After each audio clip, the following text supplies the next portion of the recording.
You're listening to Veterans for Recovery, a podcast that unpacks all things recovery within our extended military family. Join your host, retired Major John Donovan, a noted author, lecturer, and person in long-term recovery from substance use disorder, as he and his guests will break down current trending topics and research, along with all things recovery related to increasing recovery resilience and recovery capital within our veteran and service member communities. Now here's your host, Major John Donovan. Good day, everyone. I'm Major John Donovan, and I would like to welcome you to Veterans for Recovery. Today, we are honored to have Command Sergeant Major Andy Miller, U.S. Army retired, as our guest. Today, Andy and I will talk about things recovery related and Andy's experiences as a person in long-term recovery. Andy, welcome to the program. Hi, John. Thank you.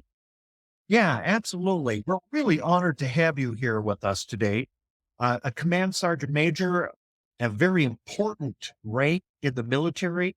NCOs are known as the backbone of the military. And if there's a backbone to the backbone, that would probably be the Command Sergeant Major. So, Andy, tell us a little bit about your background, a little bit about yourself. Sure, John. Well, again, everyone, hello, and John, and thanks again for having me. My name is Andy, and I'm a person in long-term recovery. And what that means to me is that I have not used any alcohol or other mood or mind-altering substances for over 26 years. And my recovery enabled me to serve in the United States Army Reserve and the Minnesota Army National Guard for a total of 30 years. I retired from that in 2018. My civilian education and background is really around corrections, and got a degree in corrections from Mankato State University in 1998. I studied chemical dependency as well as a minor for that. And I later on earned a master's degree in public administration as well, but been working for the same local government agency for nearly 30 years now in the field of corrections, and done everything from working with juveniles at a detention center to my current job in safety and training, and stopped along the way in roles such as investigator for a unit in our department as well. So that's a little bit about my professional career. And I grew up in a small town, a college town in southern Minnesota called Mankato, and born and raised there. First Army National Guard unit was there. As I mentioned, went to Mankato State University, and then grew up in a blue collar family of 4 kids, 2 older brothers and 1 younger sister, and they're all still in the Mankato area to this day. Well, that is an incredible background, including work in the Department of Corrections, work for both the Army Reserve and the Minnesota National Guard. You have a bachelor's degree in corrections, a master's degree in public administration, plus you're a person in long-term recovery. Where did you find time to do all this? Well, John, fortunately, once I was able to stop drinking, that freed up quite a bit of time. Yeah, I guess I'm just a person that likes to stay busy, John. In fact, after my retirement from the Army Reserve in 2018, I went almost a whole year before I picked up a part-time job, and I worked event security for the hometown 9 here in Minneapolis, Minnesota, the Minnesota Twins. So I get to do a fun job as event security for them now part-time as well. So yeah, I guess I just have never been very good at sitting still. Well, thank you for all that. And thank you for your service to not only our country, but our community. And thank you for what you're doing in the area of recovery.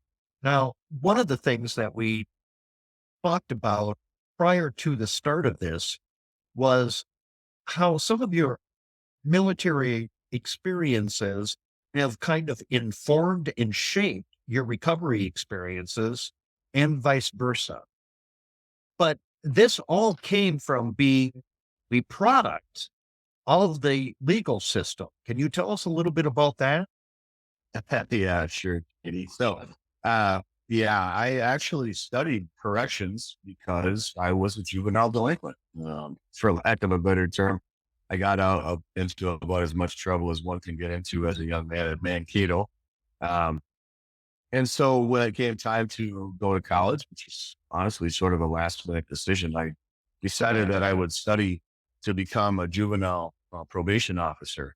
I had had a probation officer as a young man, and that just interested me. I thought that it would be fun to work with youth who like to get into as much trouble as I did as a young man. So that's what I studied. I studied corrections for that very purpose. And um, I also minored in chemical dependency. My advisor told me I needed to have a minor to go along with my major in corrections. And so I chose chemical dependency, JD, because I just had this strange gut feeling that I could help those people, even though I hadn't come anywhere near to realizing that I needed to stop drinking and find a program of recovery myself. I just knew somehow deep inside that I thought I could maybe help those people. Well, I think that's probably a very common experience for many of us in recovery, whether that is going through treatment and deciding that we want to be counselors, or in your case, having run-ins with the law and then deciding that you could help troubled youth because of the experiences that you had as a juvenile growing up.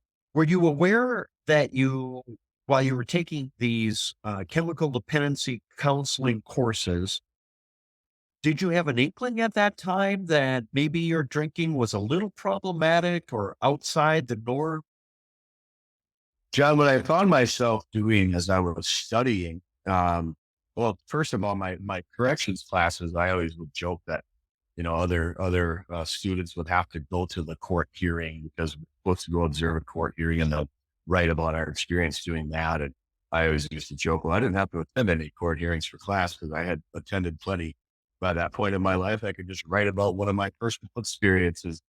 But I often found that these chemical dependency classes came very easy to me for some reason. And one of the things that I realized after the fact that I was really doing was I was just researching all the reasons why I was not an alcoholic.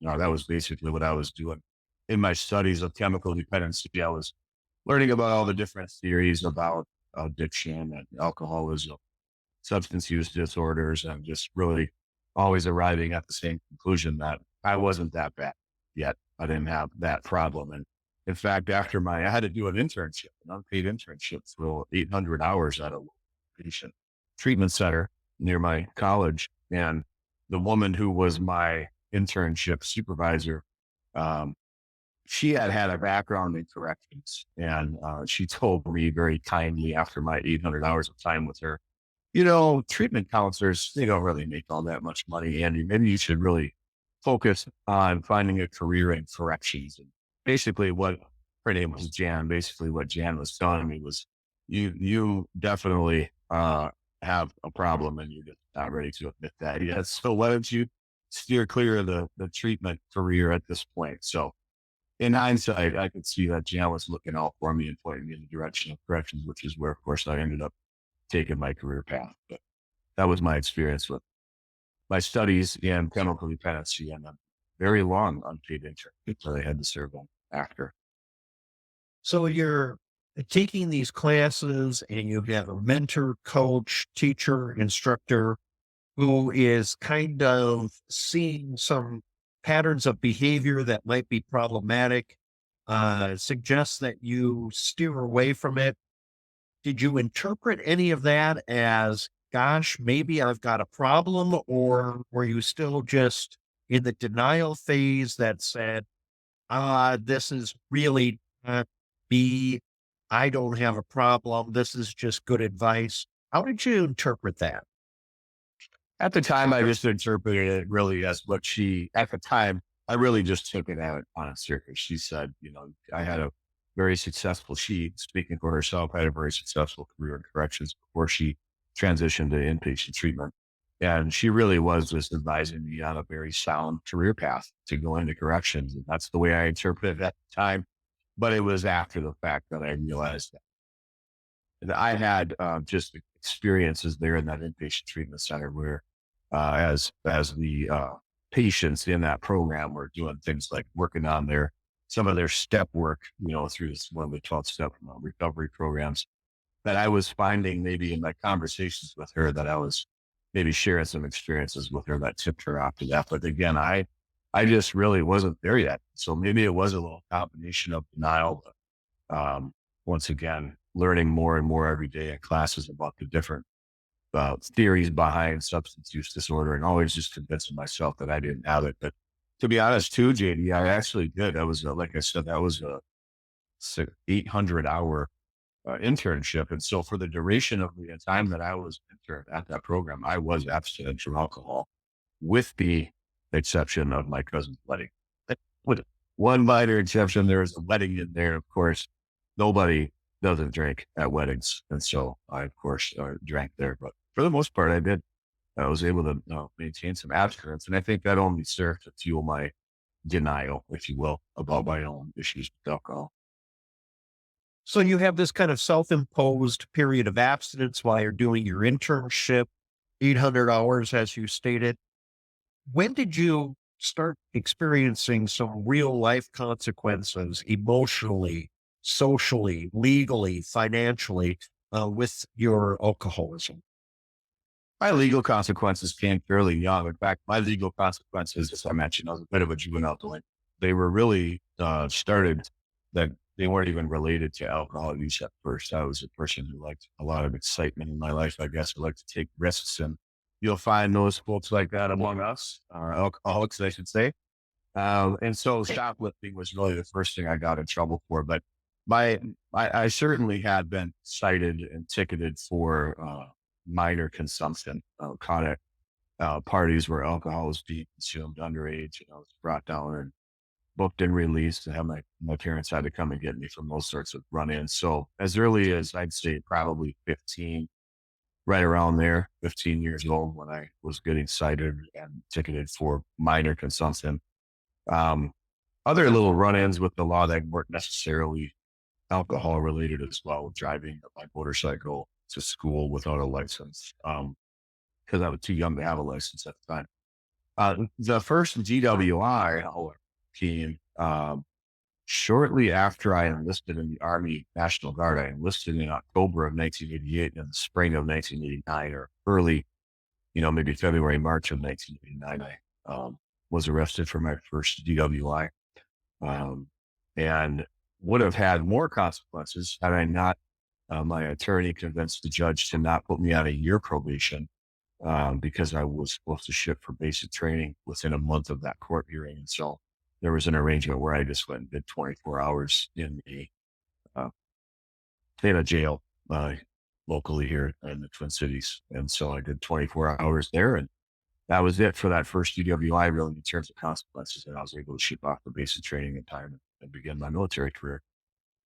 But the shorter answer to your question, John, is pretty early. So by the time I was 19, I'd already had my first DWI arrest.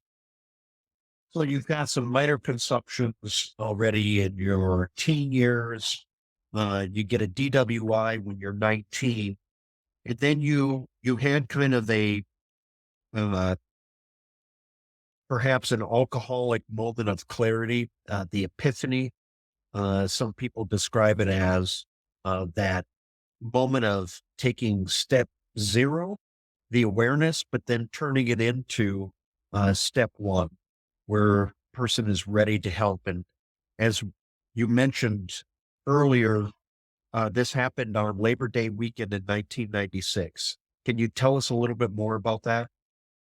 Oh yeah, that was actually some time later. So that first DWI would have been in 1989. And so here we are, fast forward, Labor Day weekend of 1996. In between 89 and 96, I had been arrested for another DWI in 1991. But on Labor Day weekend, I was in my hometown and drinking with some friends at their cabin, and suddenly announced at the end of the long day of drinking that I needed to get back to my apartment. I had my girlfriend's car and hopped in the car. And I remember distinctly saying, well, let's just grab a couple for the road here. And ironically, the best friend that I had he actually tried to talk me out of driving for my first DWI all those years before, was the very same friend I was with that night. That once again was trying to convince me not to drive. But I grabbed a couple beers for the road and proceeded to head for home. and I didn't make it very far before what I call the curtains closed. That would be what I experienced quite often, which is a blackout. And I was unfortunately operating a motor vehicle as I was entering into this blackout. And I came out of the blackout about halfway home when I was driving in the opposite ditch. I was on a 2-lane highway. I was eastbound, but I was in the westbound ditch. And so I came to in that, and that really shot of adrenaline kind of sobered me. Yeah, and I was ready to continue on. I just pulled out of the ditch and kept going, and the curtains closed again back into that blackout, and I didn't come to again until probably another 45 minutes later. And there was the state patrolman in the rearview mirror, as I had experienced many times before. And that sinking feeling came, and I just knew right at that moment that the jig was up for me. And from that moment until today, I had exactly one beer. So that was Labor Day weekend. Maybe later in that week, I had golfed around with a friend, and we were at the 19th hole, and I had a big, tall, ice cold beer, and I finished that beer, and I looked at my friend and I said, well, I think I'm done. And he said, yeah, me too. Let's get out of here. And I said, no, I think I'm done. I'm done drinking. And I haven't had a drink since. And that was September 10th, 1996. And I'm very grateful for that, because life has gotten exponentially better. It's indescribable how fulfilled I am today as a result of that decision in September of 1996. Wow, that is incredible. So you have yet another DWI. You come out of it, you know that you've got a problem, and you have this rather inconsequential, just little golf date and one beer, and you realize that you've got a problem and that the problem isn't going to allow you to drink safely anymore. Is that a fair summation of what happened? Correct. Yes. And so you start practicing a program of recovery, and you wrote something about a friend taking you to 365 meetings. Did I get that right? Yeah. Yeah. As a result of my most recent UWI there in 1996, I lost my license for a full year. There was no option. I know today that they have the blow and go, some people call it, or the beer whistle is another nickname I heard for the device that you can install in your motor vehicle so that you can still drive. That was not an option in 1996. So I was not able to drive. And so I had gone to my girlfriend's brother, who I knew was sober and alcoholic anonymous, and I told him that I wanted to get sober, and he told me, get in the van. And we went to an AA meeting together every day for the first year of my sobriety. So I know that it's possible to get and stay sober, even if I don't have a driver's license. I know that I could make it to meetings in a 12-step program because I did it. And I know that where there's a will, there's a way. And the other great part about that for me, John, what I realized very early in my recovery journey was the importance of asking for help. I knew that I needed help. I was going to get to participate in these meetings in this abstinence-based recovery program. I was going to need help because I didn't have a driver's license. And so I'm grateful today. At the time, it was a huge hassle. It was a huge hassle at the time. I was not very grateful that I was not able to drive, but I'm grateful today that it required me to ask for help.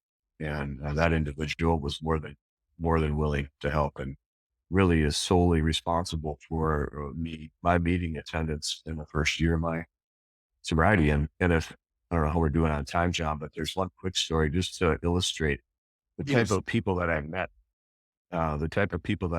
in this 12-step, program. These are the type of people they are. One day I had arranged a ride to my National Guard, my weekend drill, which was about an hour and a half from my apartment. I had to get to another community about an hour and a half away. And I had a ride arranged to get there to fulfill my weekend duty. And that was something again that I needed to ask for help with, but people were more than willing to help. Even my Army buddies were able to just help when I asked. However, I overslept and I missed my ride from my Army buddy. And when I woke, of course, as you can imagine, I was very panicked that I was going to have an unexcused absence from my military duty for the weekend. And that's when I called my new friend. Well, I'd already known him before I was sober, but this person that was driving me to meetings every day, and had other plans, I'm sure, early that Saturday morning. But when I called, he and another member of our 12-step program said, we'll be right there. And they came, picked me up at my apartment and drove me an hour and a half one way to make sure that I got to my military commitment for the weekend. So, these are the things that demonstrated to me that this 12-step program was filled with individuals who would just bend over backwards to help if I asked. And when I asked, I received. And ever since then, of course, my goal has been to return the favor. I teach to pay that forward, to do the same for still others who now are asking for my help. So it's been a great ride.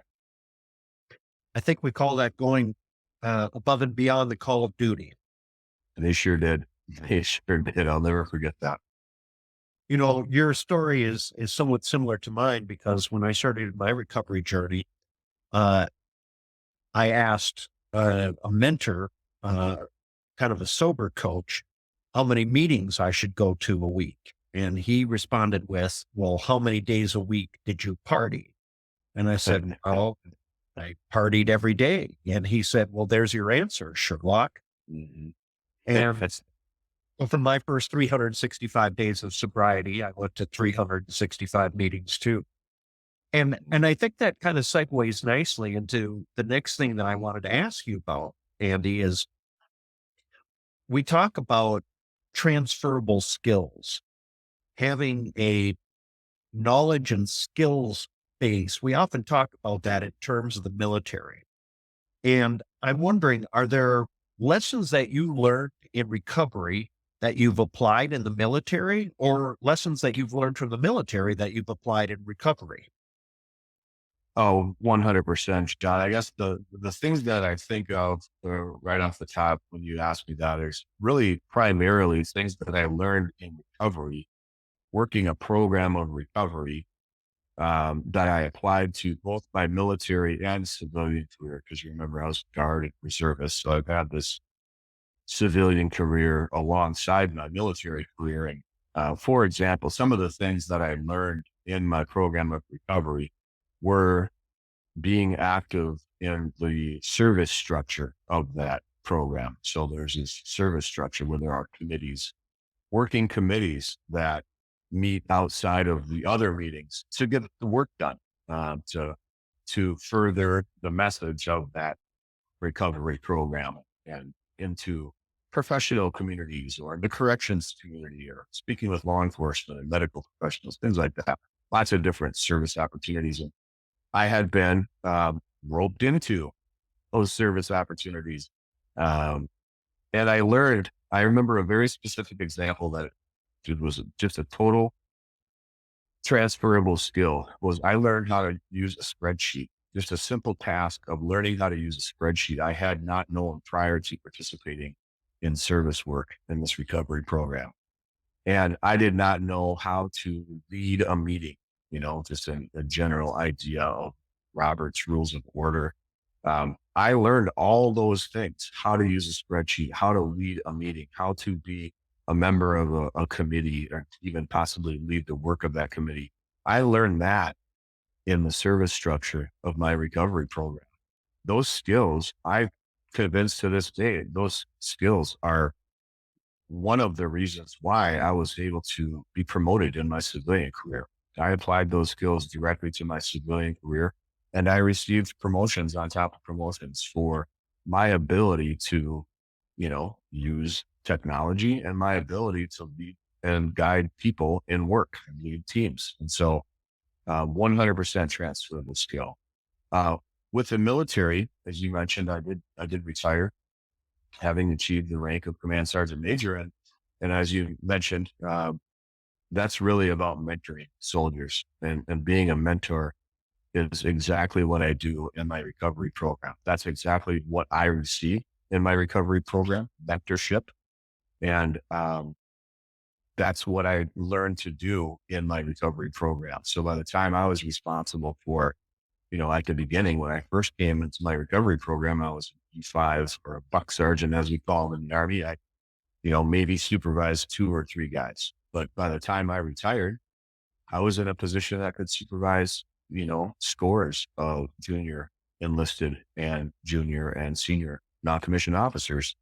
And I learned how to mentor in my program of recovery. And I transferred that skill to the military. And it served me well because I knew how to talk to people. I knew how to help them develop and grow without being overbearing or doing it for them, which I think is a really critical skill. You just allow people the space to grow and help them find the way and be a good mentor and coach, but we can't do it for them. Can't do it for them in a recovery program, or we can't do it for them in our military or our civilian careers. We just have to try to help remove barriers and obstacles and let them develop on their own. Well said. Well said indeed. So I think back to conflicts like World War II, Korea, Vietnam, and I think many a GI, many an armed service member would have said something similar to, I can't imagine going to war without having a drink.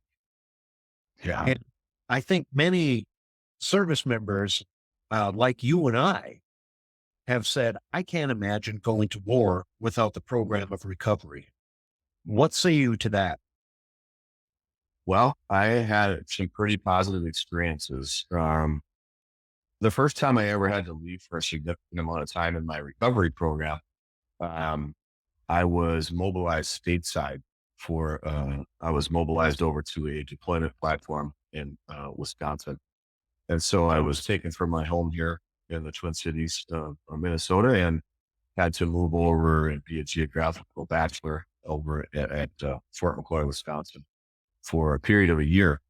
And so that's the first time I was away from my family and my program of recovery and all of the friends that I had met here. And fortunately, because I had a good number of years in by that time into my recovery program, I remember I was on the phone with that same friend I already told you about, who took me to a meeting every day for my first year sober. His father was also sober in a program of recovery, and he had his dad with him one day when I called to check in I had just gotten over to Wisconsin. I was just getting settled in, and I had been there a number of days. So my friend was asking me how it's going so far and where am I going to be living and what will I be doing? His dad grabbed the phone from him and he said, "Did you get to any meetings yet?" And I had forgotten about that. See, his dad had been a kind of the type of work he did. He found himself on the road a lot and away from home for months at a time as well. And so he snatched that phone up and asked me if I had gotten to a meeting. And to be honest, that is something that I had overlooked. The excitement of this new adventure and being away from my family and finishing up that master's degree. I was telling you, I got pulled out of grad school to go to this thing, and it had escaped me that I needed to find meetings, which of course I was able to do very easily here stateside. On the other hand, I later would experience 2 overseas deployments, and it was during periods of time, 2013 through 2016, I had back-to-back deployments. And so as you are aware, John, it was pretty calm by then on our overseas deployments. And I had served both in Kuwait and Qatar, which is where guys like yourself went on leave, right? It was a different type of operational environment when I deployed. But the point is, I was still 7,000 miles from home. I was 7,000 miles away from home in my home group. And what I experienced on those overseas deployments is I experienced the opportunity to, armed with only the literature from my recovery program and my own personal experience in that program, I was able to grow up a fellowship about, and I was able to start meetings right there on my bases where I stayed and meet my fellows. the way that it worked in my experience was, if I would then you go see the chaplain and they'd say, oh yeah, you can have a key to this space. The person that was doing the meeting rotated home and nobody picked it up. You know what I mean? So it was kind of it's not that I started the first ever meeting by the time I did, so I've been for years. And so it had been dropped. Nobody had picked it up until I arrived, and I picked it up, and my home group mailed me our literature, and I started a meeting. And like I said, I'm not fellows that way, and that fellowship grew up about me right there. I also had the advantage, of course, of being a senior enlisted. By the time my last deployment, I was a D9, and so I had the opportunity to come and go as I pleased. I just grab a vehicle and go to town whenever I wanted to. So I did, and I went on my home group night. I went into the local community and found a meeting of a program that I participate in right there in that metropolitan area. And I met people literally from all over the world, because it's a very westernized city where I was doing lots of business worldwide there. And so there was contractors and business men and women for literally every corner of the globe. And that was another fantastic experience. So really what I learned is just everywhere I go, by participating in this program of recovery that I'm in, I'm never far from friends.